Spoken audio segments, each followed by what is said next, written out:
오늘 하나님의 말씀 베드로전서 2장 9절에서 10절입니다. 오늘 이 말씀 가지고 같이 은혜 받을 말씀의 제목은 자신의 가치를 알아가라, 자신의 진정한 가치를 알아가라 하는 말씀의 제목으로 같이 은혜 받기를 원합니다.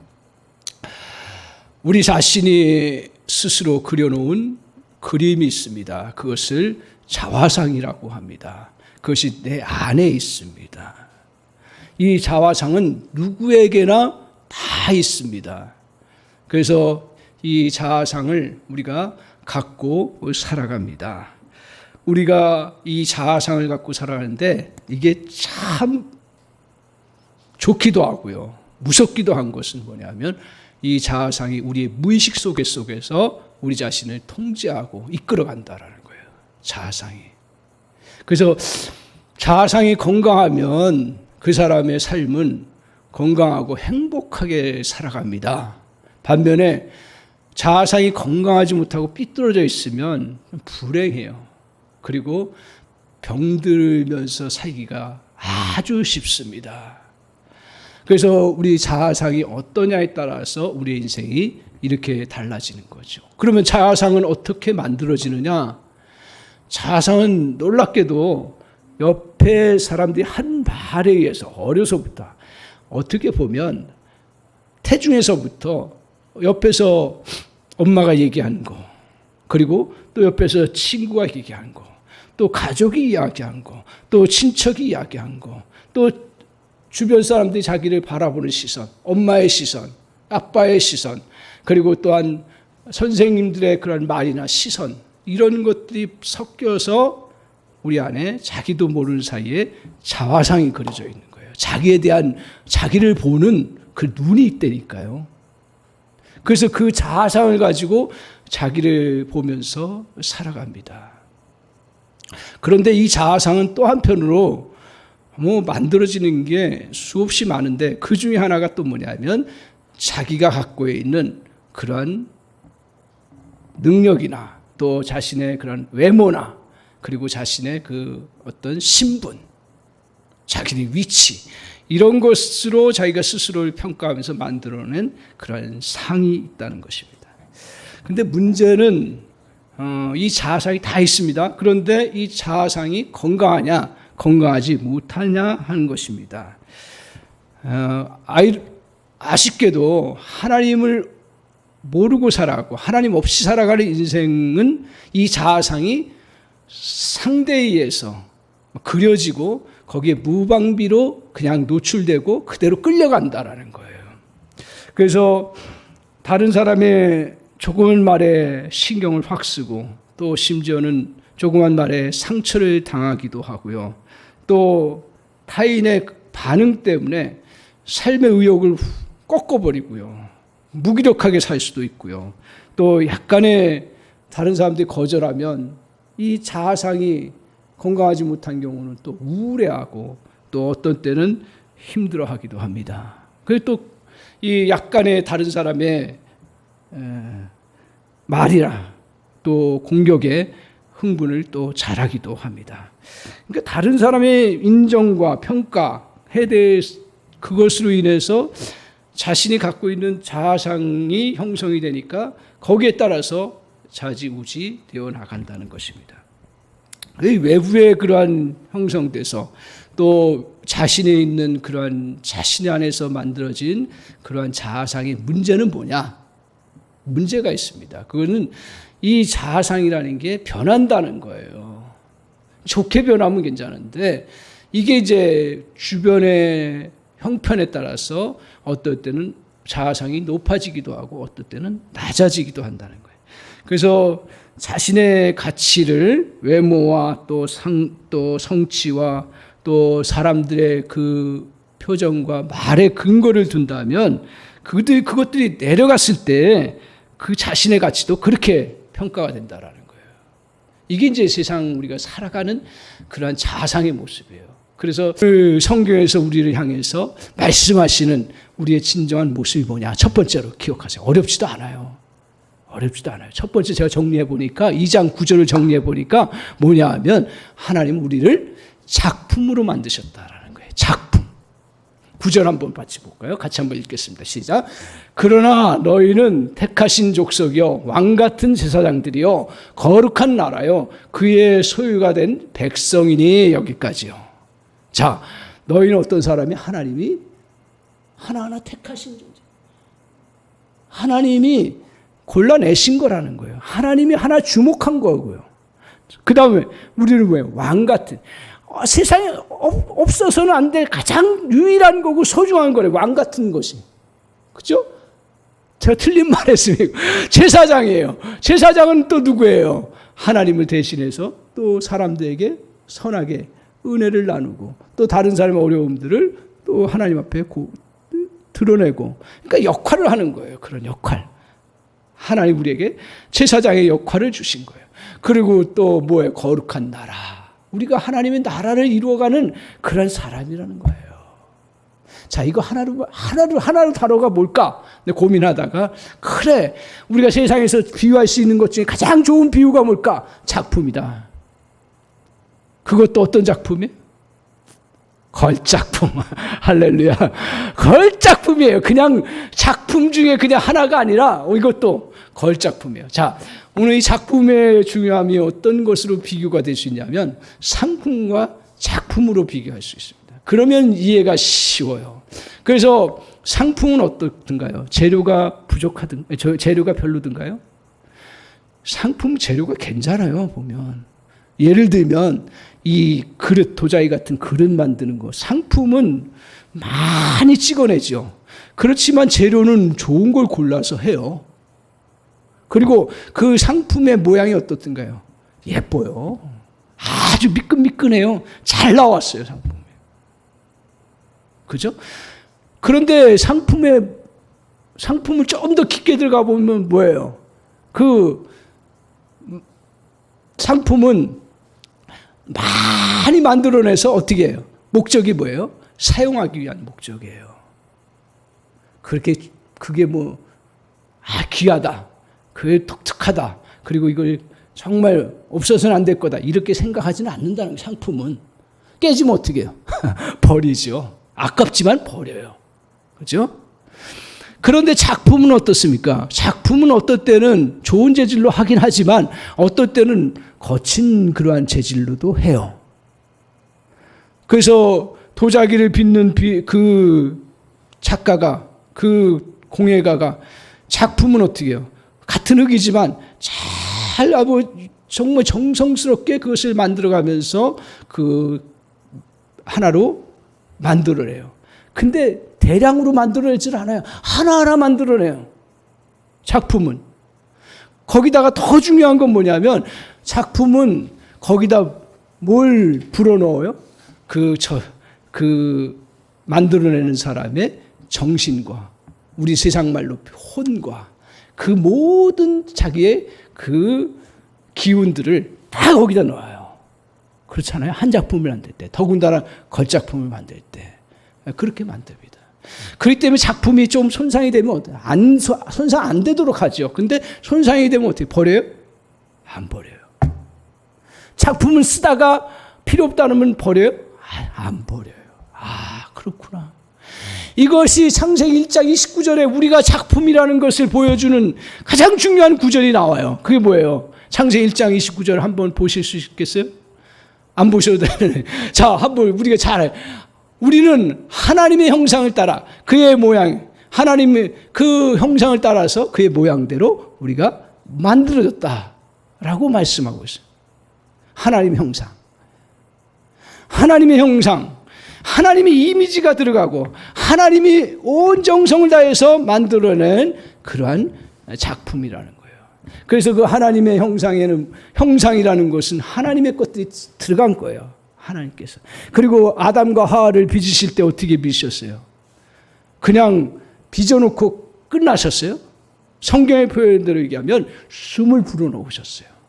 그걸 다른 말로 얘기하면 생기를 불어넣으신 거예요. 하나님의 온 생명의 힘을 불어넣으셨기 때문에 생명이 된지다라고 말씀하고.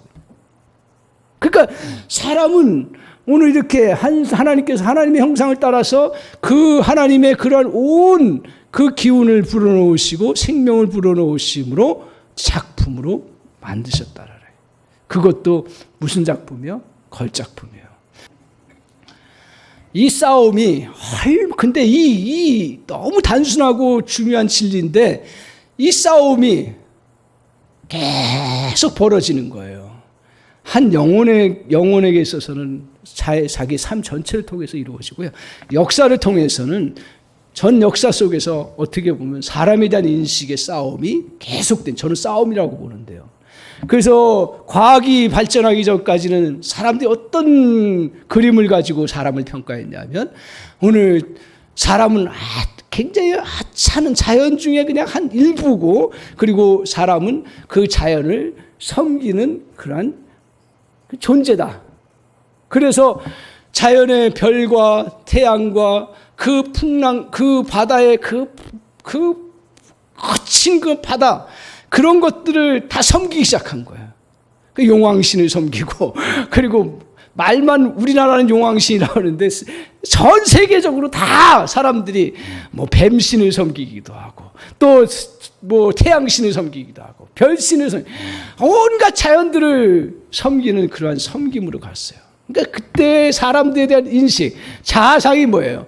자연 속의 하나의 부품이고 아무것도 아니라는 거죠. 그래서 심지어는 어디까지 갔냐면, 자연이 노하면 안 되니까 자기 자녀까지도 공양으로 바치는 일이 벌어진 거예요. 그러니까 그 사람에 대한 인식이 그렇게 이루어진 거죠. 그래서 그렇게 그 싸움 속에 계속 그래도 신앙이 흘러가고 은혜가 흘러가서 그게 아니다, 하나님의 존귀한 걸작품이다 하는 것을 붙잡고 산 사람들은 승리하는 거고요. 그러다가 현대에 와서는 과학이 발달하고 다 밝혀지니까 좋았는데, 자연이 우리를 지배하고 우리를 신처럼 우리를 다스릴 수 없는 존재라는 걸 알았는데, 근데 이제 사람들이 이제 우상화가 어떻게 되냐면 인간의 이성으로 우상화가 되는 거예요. 그러면서 사람들에게 어떤 그 철학을 가지고 우리에게 다가왔냐면, 이 땅은, 이 모든 것은 물질로 만들어졌다 이거예요. 보니까 정신도 뭐 이렇게 연구하다 보니까 화학적인 결합으로 이루어진 것 같다. 그렇게 이제 생각이 거기까지 가니까 물질주의가 가는 거예요. 그래서 거기서 진화론이 나오고, 거기서 물질주의적인 사고방식이 이제 막 퍼져나가는 거죠.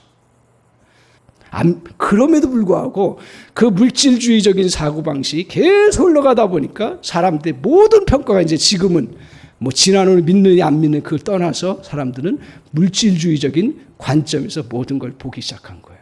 그러다 보니까 우리에게, 제가 말씀 같이 나누면서, 우리 기독교인들은 무엇을 소유하든 상관없어요. 잘 사는 것도 상관없고 못 사는 것도 상관없고, 어떤 면에서는요 다 외적인 것으로, 그리고 어떤 물질적인 관점에서 보면 저게 좋고 나쁘면 그거에 따라서 우리의 모든 가치가 거기에 평가가 된다라는 거예요. 그러다 보니까 사람들은 외양을 가꾸는 건 너무너무 중요하지만, 내가 외양이 멋있어야 사람들한테 인정받고 내 존귀함이 드러나고 내가 그만한 사람이라는 걸 생각하기 때문에 다 성형으로 가고 다 그렇게 가는 거 아니에요.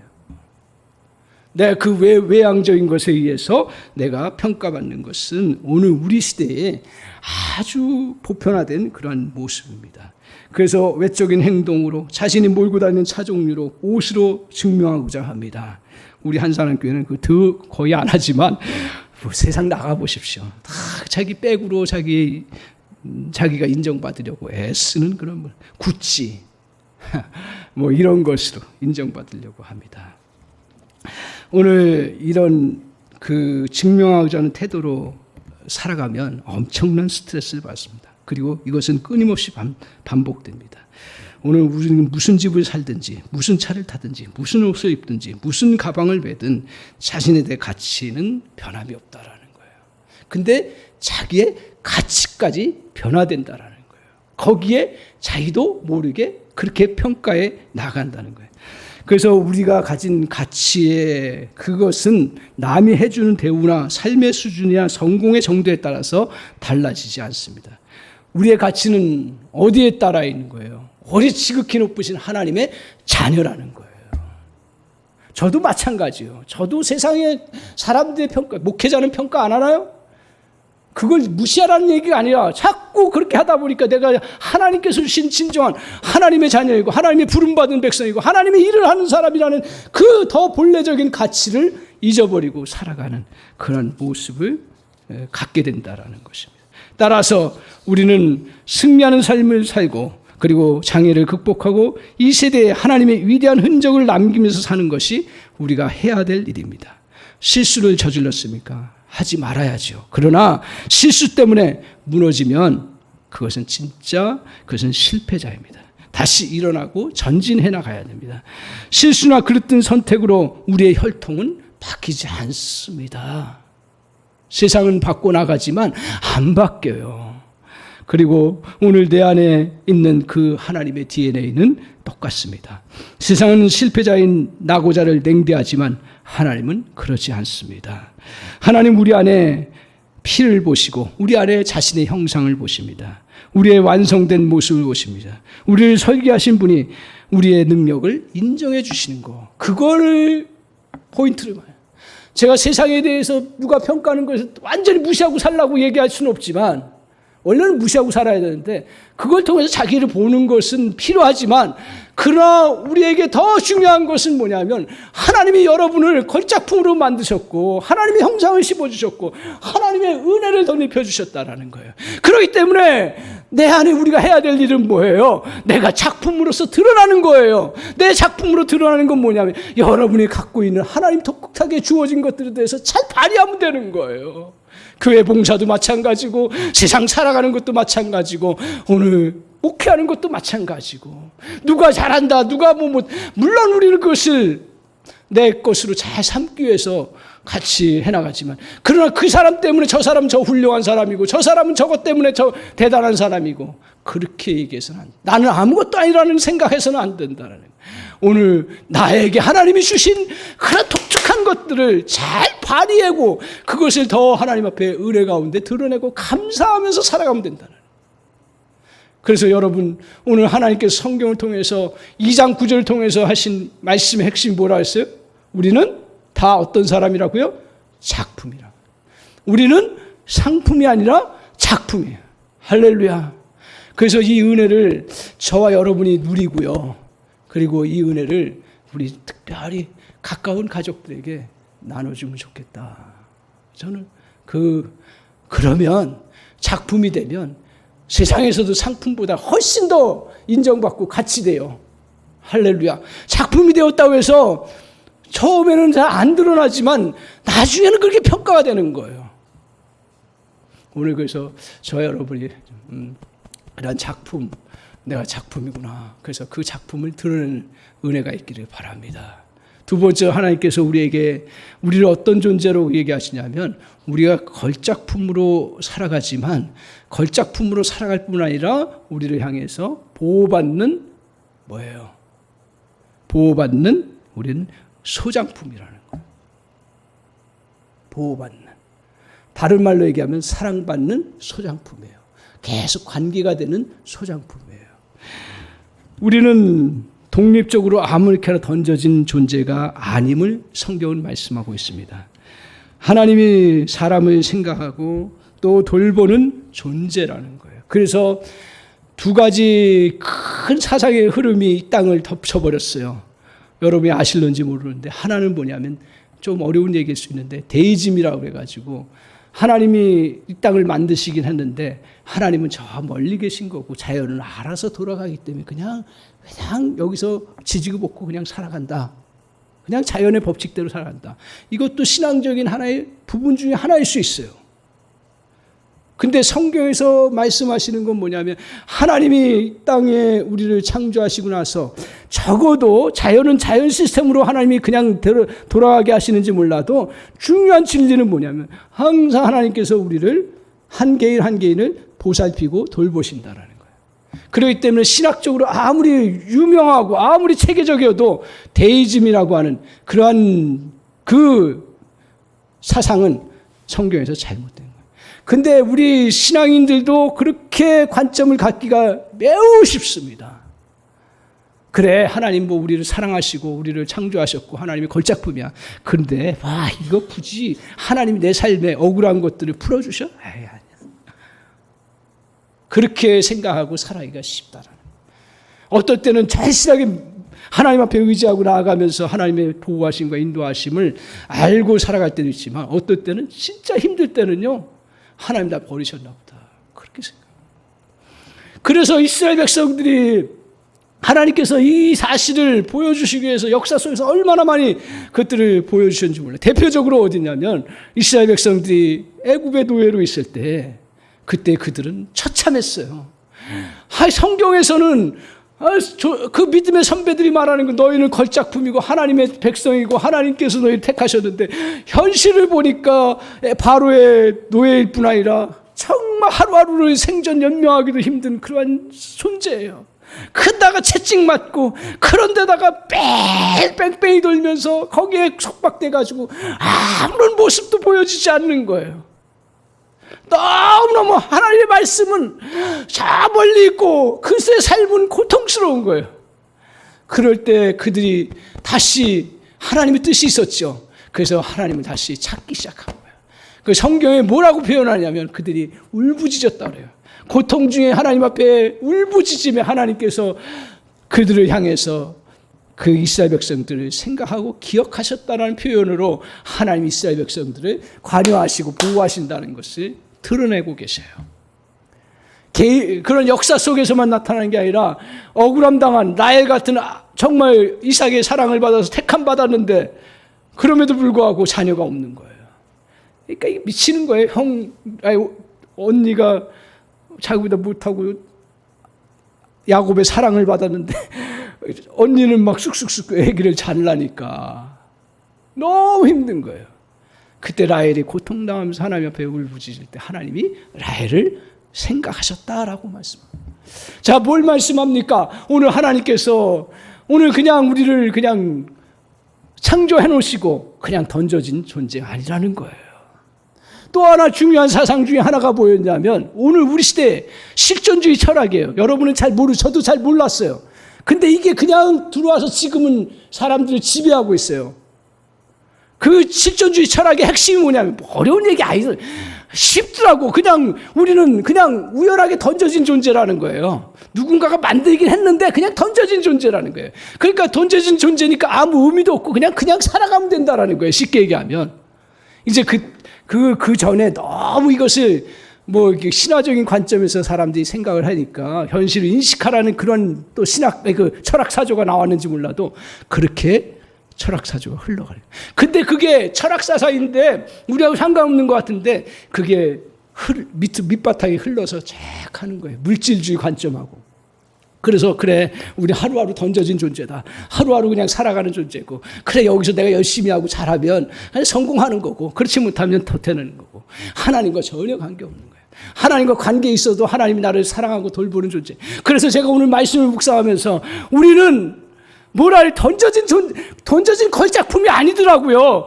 우리는 걸작품이면서 동시에 보호받는 소장품이다라는 것을 깨달은 거예요. 9절, 10절을 한번 보세요. 10절 같이 한번 보겠습니다. 10절 같이 한번 읽어보겠습니다. 10절. 자, 같이 한번 읽겠습니다. 시작. 너희가 전에는 백성이 아니더니 이제는 하나님의 백성이요. 전에는 궁유를 얻지 못하였더니 이제는 궁유를 얻은 자라. 저 무슨 말씀인지 아세요? 어렵지 않아요. 저 무슨 말씀이에요? 우리는 하나님과 상관없이 살아가는 존재로 이 땅에 태어났어요. 물론 부모님이 이제 기독교를 받아들여서 알고 살아가지만 그러나 우리 안에 그걸 잘 몰랐던 거예요. 그리고 우리 존재 자체가 이방인으로 버려진 존재처럼 생각됐고 하나님과 전혀 관계없는 사람. 그래서 너희 전에는 하나님 백성이 아니 하나님 우리를 걸작품으로 만들어 놓으신 했는데 우리는 소작품이 안 된 거야. 쉽게 얘기하면. 소장품이 안 된 거예요. 그래서 오늘 하나님께서 우리를 이 소장품으로 만드시기 위해서 어떻게 하셨어요? 이게 중요한 부분이에요. 이 소장품으로 만드시기 위해서 오늘 예수 그리스도를 통해서 십자가의 보혈을 흘리시고 그걸 통해서 우리에게 죄를 용서하시고 허물을 덮으시고 그것을 믿는 자들에게 하나님의 자녀가 되는 권세를 우리에게 허락해 주셨습니다. 그래서 우리는 이제는 하나님과 어떤 존재가 되었어요? 우리는 하나님과 걸작품일 뿐 아니라 이제는 소장된 그런 백성이에요. 그러니까 전에는 너희가 하나님의 백성이 아니더니 이제는 하나님의 백성이요. 전에는 너희가 궁유를 얻지 못하였더니 이제는 궁유를 받으세요. 여러분, 저와 여러분은 보통 존재가 아닙니다. 우리 하나님의 보호하심과 도우심을 받는 그러한 절대적인 존재라는 거예요. 소장품이라는 거예요. 하나님의 보호받는 소장품이 되었다는 사실입니다. 우리에게 이러한 특권이 있음을 꼭 기억하십시오. 이 의식이 얼마나 중요한 건가.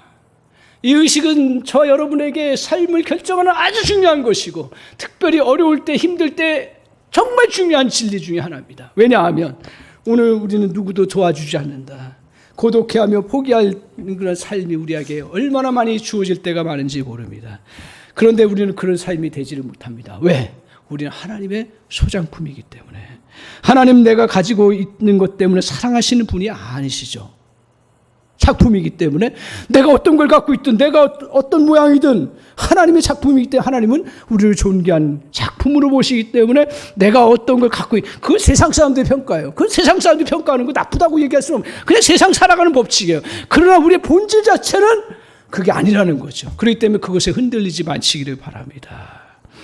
실력과 능력, 힘과 재물과 상관없이 우리는 하나님이 사랑하시는 분이십니다. 믿습니까? 따라서 아무리 어려운 상황이 와도 좌절하지 않을 수 있습니다. 우리가 사방으로 우겨쌈을 당하여도 쌓이지 아니하며 답답한 상황에도 낙심하지 아니하는 것은 하나님이 우리를 돌보시기 때문에 그렇습니다. 이러한 사실을 깊이 간직하고 주님 앞에 설 때 우리는 온전한 가치를 가지고 그 당당하게 나아갈 수 있는 은혜의 역사가 이루어진다는 사실이에요. 사랑하는 성도 여러분, 오늘 우리는 어떤 존재라 할까요? 두 가지. 어렵지도 않아요.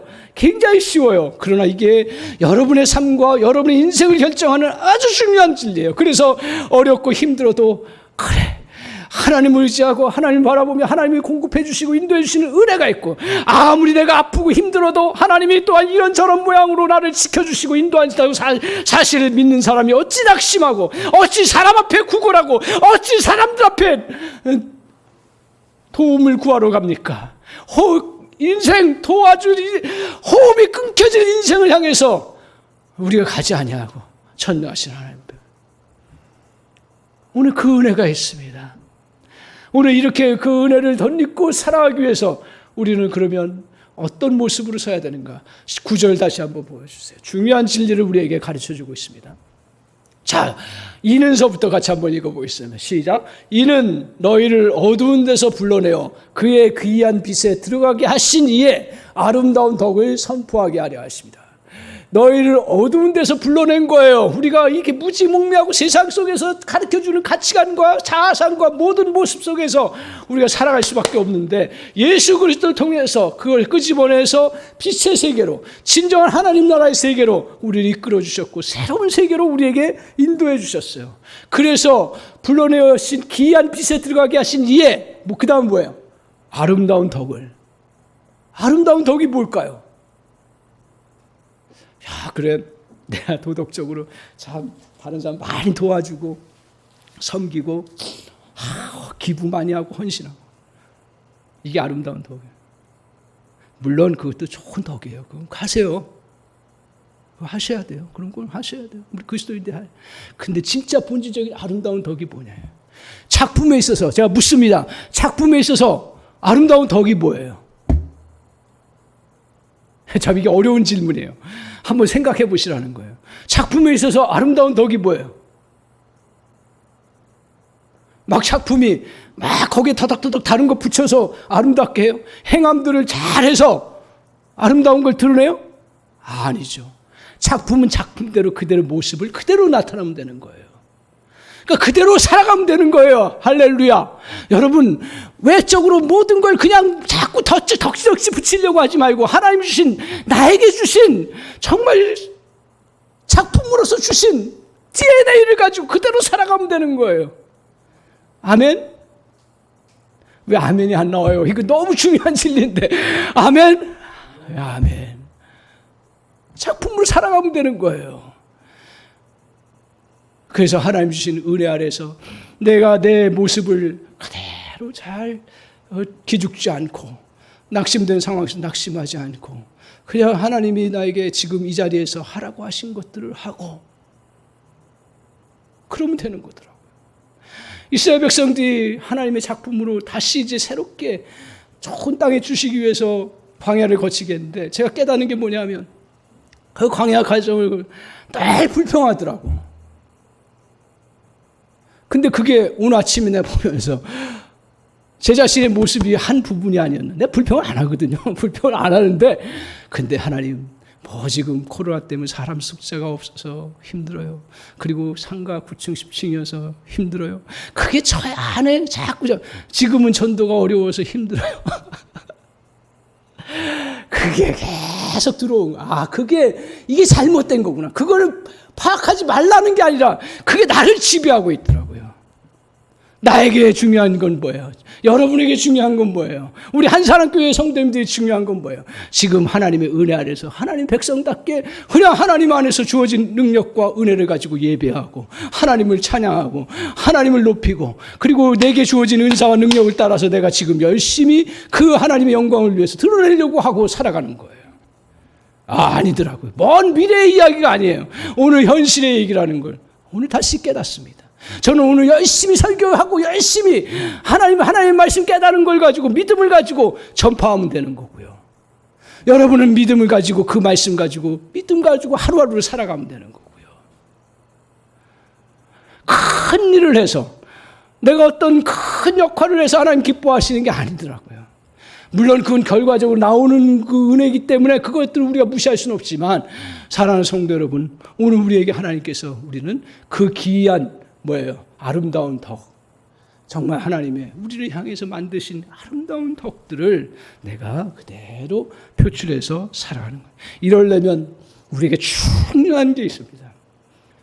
여러분 안에 있는 자아상을 어떻게 바꿔요? 이렇게 얘기하면 굉장히 불신앙적인 목사일지 몰라요. 그러나 현실에 가보니까 못 바꿔요. 미안한 얘기예요. 설교하면서 내가 못한다는 얘기는 처음 하는데 못 바꿔요. 그 바꿀 수 있는 거 하나밖에 없어요. 뭐 여러 가지인데 아주 중요한 게 있어요. 그거는 저는 소경의 사건을 통해서 다시 한번 보게 됩니다. 소경이 어땠습니까? 우리 주님이 오셨어요. 그리고 너의 운명을 바꾸고 너의 인생을 바꾸고 너의 삶을 바꿀 수 있는 주님이 오셨다는 걸 들었어요. 다 들었어요. 다 들었어. 그러나 이 소경은 어땠어요? 듣고 믿음으로 반응하기 시작한 거예요. 믿음으로. 내가 주님 만나야 살겠다. 주님 없으면 못 살겠다. 그래도 어떻게 해요? 보이지 않는데 어떻게 갑니까? 그러나 그냥 나간 거예요. 제가 볼 때 다시 묵상해 보니까 소경은 그냥 나간 거예요. 그리고 내가 주님 부르짖어야겠다. 그가 할 수 있는 유일한 것들은 부르짖는 거예요. 그래서 주님, 나를 좀 불쌍히 여겨달라고, 나를 봐달라고. 그래도 주님 아무 소리도 안 해요. 그러니까 나중에 어떻게 해? 다윗의 자손이요, 나를 불쌍히 여기소서 막 소리 지르는 거예요. 그러니까 제자들이 저 잠잠히 시키려고 막 부대. 그래도 소리 질러. 그때 제자들이 주님 저 사람 좀 제껴 놓으십시오. 그랬더니 그 주님은 그때까지 기다리시면서 그 소경을 그러면서 중요한 이야기를 하는 거야. 여기 중요한 이야기를 뭘 하냐면 소경, 그래 내가 고쳐주지. 아시죠? 근데 주님께서 그 소경에게 하신 말이 네가 너의 운명을 바꾸고 눈을 뜨고 너의 인생이 새롭게 바뀔 것을 내가 할 줄을 믿느냐? 그랬더니 어땠어요? 제가 믿습니다. 믿습니다. 그 믿음을 고백했을 때 주님께서 그에게 안수하시고 고치시고 그의 운명을 바꾸셨어요. 그래서 그의 운명을 바꾼 건 여러분 잘 소경의 눈이 뜨인 것도 뜨인 거지만 그가 새로운 인생으로 거지 인생이 다른 사람을 향해서 하나님을 증거하고 드러내는 인생으로 바뀐 거예요. 늘 빌어먹던 사람이 나가서 일하기 시작한 거예요. 그리고 자기가 안에서 정말 실패감 속에 빠져있던 인생이 새로운 일들을 향해서 나아갈 수 있는 은혜가 있었고 더 나아가서는 우리 주님을 그냥 그대로 드러내는 거예요. 내 인생을 이렇게 하나님이 어두운 데서 불러서 기이한 빛으로 나를 이끌어 주셨다는 거. 제가 이 사건을 생각할 때마다 생각나는 집사님이 계세요. 하루아침에 구조정되어서 그 높은 지위에서 내리막길 간 거예요. 그 전까지는 자기 자아상이 대단히 컸어요. 나는 이제 최고의 사람이 되는구나. 멋진 사람이 되는구나. 근데 50대 중반에 그게 한순간에 날아가요. 그러면서 날아가면서 같이 날아가는 거예요. 인생이라는 게 가족도 날아가는 거예요. 가장 가까이 그동안 잘못된 거 쌓였겠죠. 근데 어떻든 결과적으로 보면 그가 그 직장에서 나오고 잘리면서 부인도 이혼 수속을 받고 딸도 하나가 있었는데 딸도 아빠 믿고 못 살겠다. 경제적인 거 비롯해서 뭐 여러 가지 사람이 어쩔 수가 없는 거죠. 그렇게 보면. 그래서 떠나갑니다. 아무것도 없어. 친구들도 그 좋은 술 친구 할 때는 그렇게 다 달라붙고 같이 어울리고 사람이 참 좋거든요. 그게 나쁘다는 얘기 아닌데, 근데 그 친구들도 다 되면 떠나요. 어쩔 수 없죠, 상황이.